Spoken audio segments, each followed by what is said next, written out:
Biz ayollarga o'zimiz bilib pul berib turishimiz kerak. Mana qaranglar, hurmatli erkaklar. Ayollar bizdan pul so'rash kerak emas.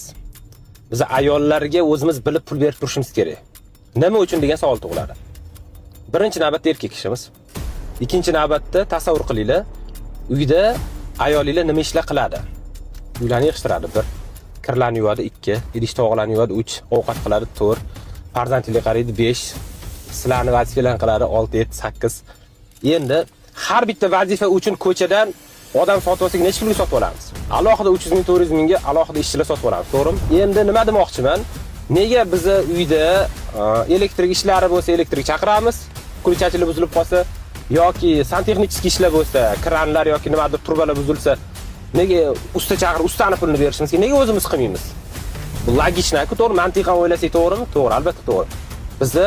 Bizani ayollarimiz ehson qilishga haqqi yo'qmi? Biz pul beramiz, men ehson qilib, u bizning nomimizga yoziladi-ku. O'zlariga pul berishimiz kerak, обязательно.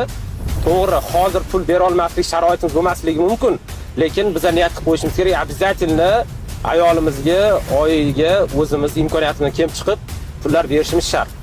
Hurmatli ayollar, bu videoni kimga tashlashni o'zingizlar bilasizlar.